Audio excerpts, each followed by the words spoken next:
இனிய தமிழ் புத்தாண்டு நல்வாழ்த்துக்கள். நமக்கு இன்னும் ஒரு 30 நாள் கிட்ட நம்ம எக்ஸாமுக்கு இருக்குது. யூபிஎஸ்சி ப்ரிலிம்ஸ் 2026க்கு பார்த்தீங்கன்னா 30 நாளுக்கு மேலேயே இருக்குது. சரிங்களா? சரி, இப்போ இந்த கடைசி 30 நாள், இந்த நாட்கள் நெருங்கும் பொழுது நம்மளுடைய ப்ரிப்பரேஷன் எப்படி இருக்கணும்? நம்ம யூபிஎஸ்சி ப்ரிப்பரேஷன்லேயே இந்த ப்ரிலிமினரிக்கு முன்னாடி 30 நாள் இருக்கும் பார்த்தீங்க இல்லையா, அதுதான் ரொம்ப ரொம்ப ரொம்ப மோசமான ஒரு டைம் பீரியடாக இருக்குங்க. நம்மளை பயங்கர ஸ்ட்ரெஸ்ஸுக்கு உள்ளாக்கும். நிறைய செல்ஃப் டவுட் நமக்கு வரும். உண்மையிலே இந்த எக்ஸாம் நம்மளால் பாஸ் பண்ணிட முடியுமா? ஒரு நாள் நல்லா படிக்கிறோம், ஒரு நாள் படிக்கவே மாட்டேங்கிறோம். ஒரு மார்க் டெஸ்ட்டில் பார்த்தா மார்க் நல்லா வருது, இன்னொரு மார்க் டெஸ்ட்டில் பார்த்திங்கன்னா எதிர்பார்த்த அளவுக்கு வரமாட்டேங்குது. சரி, வேறு அகாடமிக் கொஸ்டின் பேப்பர் எடுத்து நம்ம சால்வ் பண்ணி பார்க்கலான்னு எடுத்து பார்த்தா அதில் மார்க் ரொம்ப ரொம்ப கம்மியாகிட்டு நம்ம லாய்க்கே இல்லை போல இருக்கே, நம்ம இந்த எக்ஸாம் கொடுக்கவே கூடாது போல இருக்கே, இல்லை ஒருவேளை நம்ம 2027 எக்ஸாம் நம்ம கொடுக்கலாமா, இப்படிங்கிற மாதிரி தேவையில்லாத தாட்ஸ் எல்லாம் உங்கள் மைண்டில் வந்துக்கிட்டே இருக்கும். இந்த 30 நாட்களில் தான் நம்மளுடைய கேரக்டரே நம்ம டிஃபைன் பண்ண போகிறோம். நம்ம யாருங்கிறது நமக்கே இந்த 30 நாளில் தான் கிளியராக தெரிய வரும். நம்ம இவ்வளோ வீக்காக, நம்ம இவ்வளோ ஸ்ட்ராங்காக, இது எல்லாமே நீங்கள் அப்போ தான் புரிஞ்சுப்பீங்க. ஸோ இந்த 30 நாளை நம்ம எப்படி யூஸ் பண்ணுறோங்கிறத பொறுத்து தான் நம்ம இந்த எக்ஸாமை பாஸ் பண்ணுறதும் பாஸ் பண்ணாமல் போகிறதுமே இருக்க போகுது. சரி, என்ன பண்ணலாம் சார் இந்த 30 நாளில்? இங்கே பாருங்கள், நான் ரொம்ப வருஷம் இந்த ஃபீல்டில் இருந்திருக்கேன். என்னுடைய பர்சனல் அட்டெம்ப்ட்ஸ்லேயே எடுத்து பார்த்தீங்கன்னா சில ப்ரிலிமினரி அட்டெம்ப்ட்லாம் ரொம்ப கான்ஃபிடென்ட்டாக நான் கொடுத்துருக்கேன். சில அட்டெம்ப்ட்லாம் பார்த்தீங்கன்னா ரொம்ப பயத்தோடையும் அந்த ப்ரிப்பரேஷன்லேயே ரொம்ப செல்ஃப் டவுட்டோடையும் கொடுத்துருக்கேன். ஸோ என்னால் உங்கள் எல்லாரோடையுமே கனெக்ட் பண்ண முடியும். ஸோ இதெல்லாம் வச்சும் ப்ளஸ் என்னுடைய எக்ஸ்பீரியன்ஸ் அஸ் அ டீச்சர், நிறைய டாப்பர்ஸ் நான் பார்த்ததுலேயும் சரி, அவங்க ப்ரிப்பரேஷன் ஸ்டைல்லாம் என்னவாக இருந்துச்சு, எனக்கு எதெல்லாம் ஒர்க் அவுட் ஆச்சு, இதெல்லாம் பேஸ் பண்ணி நான் ஒரு ஸ்ட்ராட்டஜியை உங்ககிட்ட சொல்கிறேன். அதை தான் நானும் பண்ணினேன். இது கண்டிப்பாக எஃபெக்டிவாக இருக்கும். சரி, நமக்கு ஒரு 30 நாளைக்கு மேலேயே இருக்குது, 35 நாளைக்கு மேலேயே இருக்குது. நான் 30 நாளுங்கிற ஒரு கணக்கில் நான் சொல்கிறேன். இந்த ஸ்ட்ராட்டஜியை நீங்கள் இப்போது இருந்தே கூட நீங்கள் இதை அப்ளை பண்ணிக்கலாம். ஸோ இந்த கடைசி 30+ நாட்களில் தினமும் ஒரு மார்க் டெஸ்ட் நம்ம எழுதலாம். இது வரைக்கும் நிறைய ரிவைஸ் பண்ணிட்டோங்க. உங்களுக்கு நான் இப்போ ஒரு 1,00,000 நாட்கள் எக்ஸ்ட்ரா கொடுத்தா கூட நீங்கள் இந்த 1,00,000 நாட்கள் கழித்து ரிவிஷன் பத்தலைன்னு தான் சொல்ல போகிறீங்க. ரிவிஷன் பத்தாதுங்கிற ஃபீலிங் தான் இருக்கும். நம்ம இப்போ உட்காந்து திருப்பியும் புக் எடுத்துக்கிட்டு லைன் பை லைன் படித்தா போர் அடிக்கும். ஸோ என்ன பண்ணலான்னா, தினமும் ஒரு மார்க் நம்ம சால்வ் பண்ண ஆரம்பிச்சிடலாம். அதுவும் கரெக்டாக மார்னிங் பார்த்திங்கன்னா 9:30 to 11:30 எக்ஸாம் டைமிங்லேயே. மத்தியானம் பார்த்திங்கன்னா சிசாட் சால்வ் பண்ணலாம் 2:30 to 4:30. சால்வ் பண்ணுறது மட்டும் பத்தாதுங்க, நம்ம அந்த பேப்பரை டெஸ்ட்டாக எழுதிட்டு அதுக்கப்புறம் லேர்ன் பண்ணணும். 2 மணி நேரம் நீங்கள் வந்துட்டு ஜிஎஸ் டெஸ்ட் எடுத்துறீங்களா, அதுக்கப்புறம் குறைஞ்சது ஒரு 6லேருந்து 8 மணி நேரமாவது நீங்கள் அந்த ஜிஎஸ் டெஸ்ட்டில் நீங்கள் ரிஃப்ளெக்ட் பண்ணணும். அதே தான் சிசாட்டுக்கும். 2 மணி நேரம் சிசாட் நீங்கள் எழுதுறீங்களா, அங்கேருந்து குறைஞ்சது இன்னொரு 1 மணி நேரமோ இன்னொரு 2 மணி நேரமோ அந்த சிசாட் பேப்பரில் நீங்கள் ரிஃப்ளெக்ட் பண்ணணும். இந்த ப்ராசஸை அடுத்த 30 நாள் பண்ணால் என்ன நடக்கும்? நீங்கள் 31வது நாள் நீங்கள் எக்ஸாமுக்கு போகும்பொழுது, அந்த எக்ஸாம் அன்றைக்கி சண்டே நீங்கள் போகும்பொழுது காலையில் 9:30க்கு ஆட்டோமேட்டிக்காக உங்கள் பிரெயின் டியூன் ஆகிடும், நம்ம ஜிஎஸ் சால்வ் பண்ண போகிறோன்ட்டுன்னு. மத்தியானம் 2:30 மணிக்கு உங்கள் பிரெயின் டியூன் ஆகிடும், நம்ம சிசாட் சால்வ் பண்ண போகிறோன்ட்டுன்னு. அப்போ அன்னைக்கு அந்த எக்ஸாம் நாள் அன்னைக்கு உங்களுடைய ஆங்ஸைட்டி கம்மியாகும். நீங்கள் ரிலேட்டிவ்லி கொஞ்சம் கான்ஃபிடென்ட்டாக இருப்பீங்க, பீஸ்ஃபுல்லாக இருப்பீங்க. உங்கள் பிரெயின் ஃப்ரீயாக இருக்கும்பொழுது தான் அந்த காமன் சென்ஸ்லாம் ஒர்க் பண்ணும். ஸ்ட்ரெஸ்டாக இருந்துச்சுன்னா அந்த காமன் சென்ஸ்லாம் ஒர்க் பண்ணாது. ஸோ அன்னைக்கு நாளை நீங்கள் கொஞ்சம் ஆங்ஸைட்டிலாம் இல்லாமல் பீஸ்ஃபுல்லாக நீங்கள் அன்னைக்கு நாளை யூஸ் பண்ணுறதுக்கு இந்த எக்ஸசைஸ் உங்களுக்கு ரொம்பவே உபயோகமாக இருக்கும்.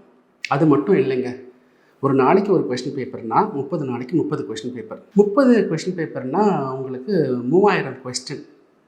ஒரு கொஸ்டின்லேயுமே குறைஞ்சது ஒரு 2 ஸ்டேட்மெண்ட் ஆவரேஜாக நம்ம வச்சுக்கிட்டோம்னா கூட 6000 ஸ்டேட்மெண்ட். இந்த 6000 ஸ்டேட்மெண்ட் இருக்கு இல்லையா, நீங்கள் சப்ஜெக்டாக பிரிப்போம். நமக்கு மொத்தமாக இருக்கிறதே ஒரு 5 முக்கியமான சப்ஜெக்ட்டும் கரண்ட் அஃபேர்ஸும் தான். அப்படின்னா ஒரு சப்ஜெக்ட்டுக்குமே உங்களுக்கு கிட்டத்தட்ட ஒரு 1000 ஸ்டேட்மெண்ட் இருக்க போது, கரண்ட் அஃபேர்ஸ்லேயும் ஒரு 1000 ஸ்டேட்மெண்ட் இருக்க போது. ஸோ ஒரு சப்ஜெக்ட்லேயும் 1000 ஸ்டேட்மெண்ட் இல்லாட்டி ஒரு 500 டாப்பிக்காவது இருக்க போகுது. அப்போ இந்த 30 நாளில் நீங்கள் என்ன பண்ண போகிறீங்கன்னா, ஒரு சப்ஜெக்ட்லேயும் ஒரு 500 டாப்பிக்கு, 1000 ஸ்டேட்மெண்ட்டு, கரண்ட் அஃபேர்ஸ்னால் அதில் ஒரு 500 டாப்பிக்கு, அங்கேருந்து ஒரு 1000 ஸ்டேட்மெண்ட்டுன்னு நீங்கள் ரிவைஸ் தான் பண்ண போகிறீங்க. நீங்கள் கொஸ்டினையும் சால்வ் பண்ண போகிறீங்க, அதே சமயத்தில் நீங்கள் திருப்பியும் ரிவைஸ் தான் பண்ண போகிறீங்க. ஸோ இந்த 30 நாளுமே இதுவுமே ஒரு வகையான ரிவிஷன் தான்.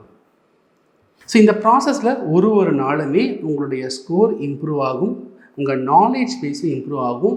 இந்த 30 நாள் நீங்கள் வேஸ்ட் பண்ணாமல் நீங்கள் யூஸ் பண்ணிடுவீங்க. இது எல்லாமே அன்றைக்கி அந்த எக்ஸாம் அன்றைக்கி உங்களுக்கு ரொம்பவே ஹெல்ப்ஃபுல்லாக இருக்கும்.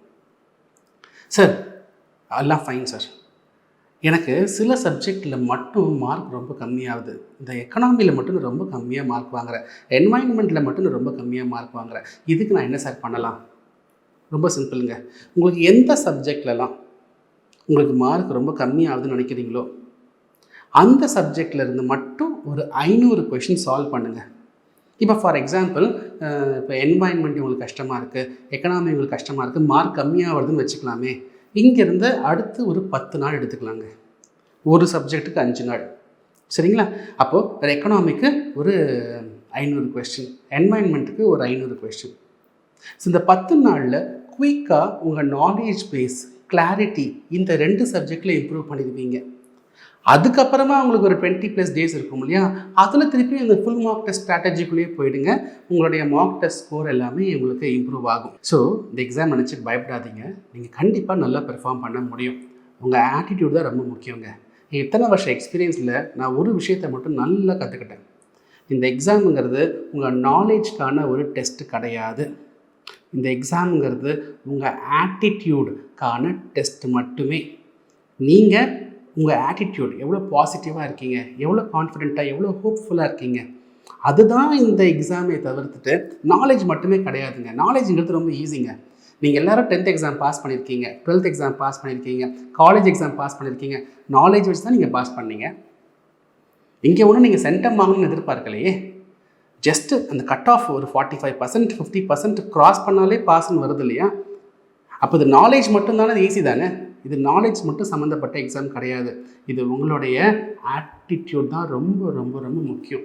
என்றைக்குமே நீங்கள் என்ன சேலஞ்ச் வேணால் கொடுங்க, யூபிஎஸ்சி நான் பார்த்துக்கிறேன், நான் ஃபேஸ் பண்ணிக்கிறேன் அப்படிங்கிற தைரியத்தோடு தான் நம்ம போகணும்.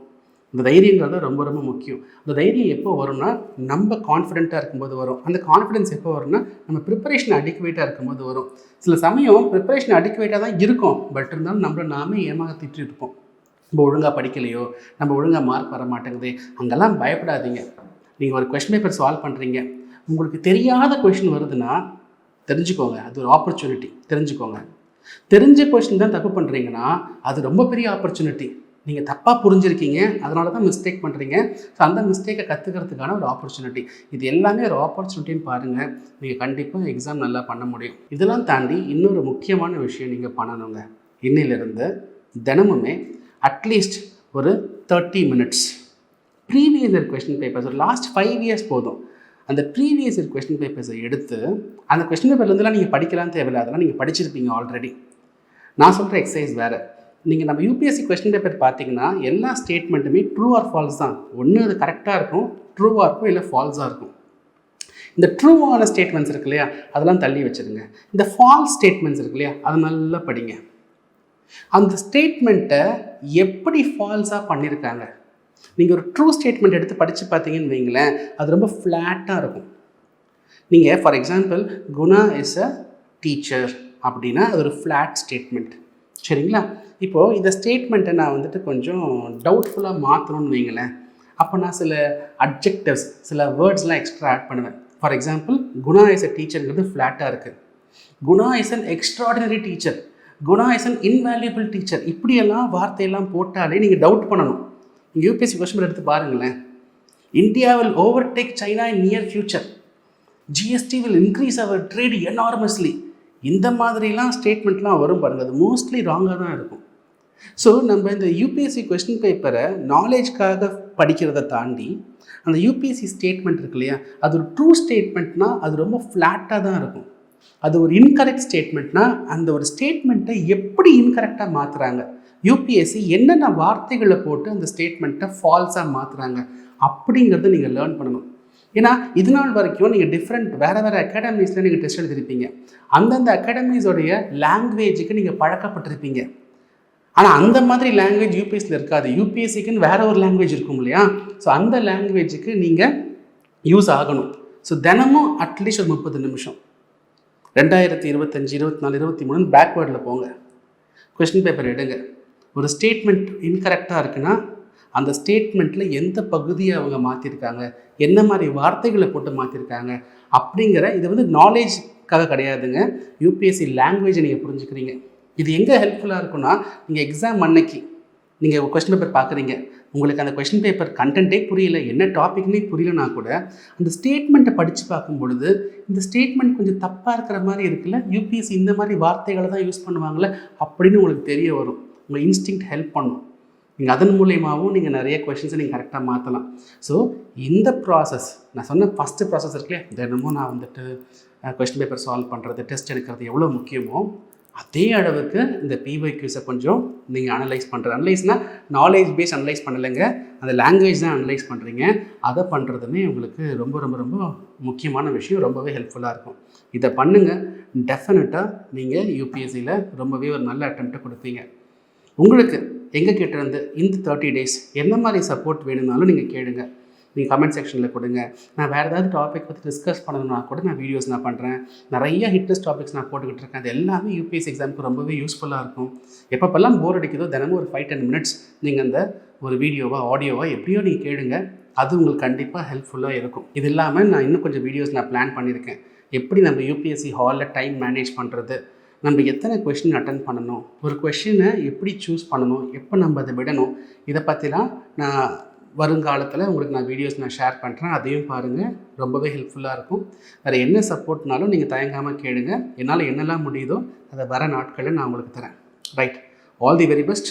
நல்லா ப்ரிப்பேர் பண்ணுங்கள், கான்ஃபிடென்ட்டாக இருங்க, பார்த்துக்கலாம். உங்களை அடுத்த வீட்டில் பார்க்குறேன். அது வரைக்கும் பாய் ஃப்ரம் குணா மதிவாணன்.